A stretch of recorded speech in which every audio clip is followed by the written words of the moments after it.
Shalom, dear friends from around the world.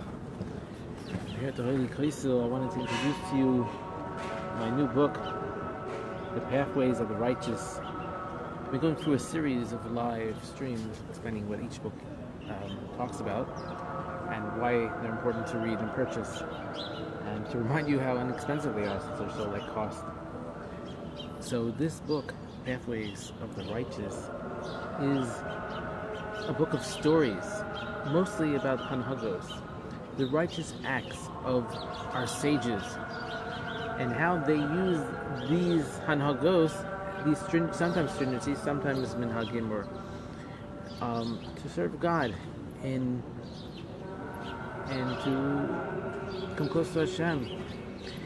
And the story has mostly shorter stories than my other book, A Journey into Holiness, which is more longer stories, and general stories. This one goes more into more details, more particular things that the righteous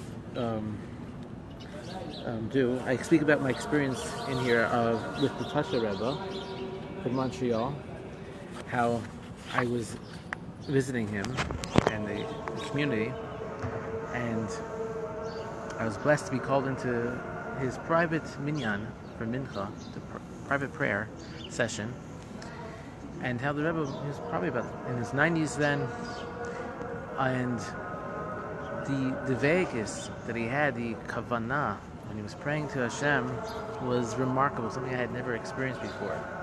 So much so, it was the dead of the winter in Montreal, and it was freezing, and the window would be closed, and then when the Rebbe needed air because he was so much fire in his prayer, he would run to the window, and everyone would run out of the way, and someone would grab the window open, and he'd put his head outside and then run back to continue the prayers.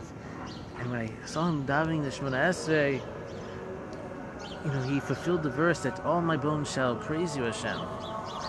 As it says in the Psalms, you could see even his feet were shaking with fear of God. And so I go into this story and many others.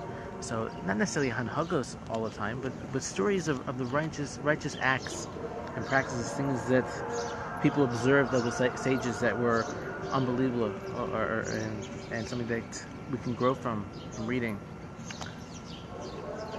Feedback has been great from this book. I gave it to a friend. They didn't know I was a writer, and they were pleasantly surprised. They said it's extremely clear, professional, very inspirational. And so I hope you'll take the time to read them, to read all the books, and this book, The Pathways of the Righteous. And I think the title speaks for itself. So I wish you shalom from the Holy Kotel, the sweetest place in the world, total MS. And it's from here I introduce you to these books I've torn my heart over. Thank you so much, my friends.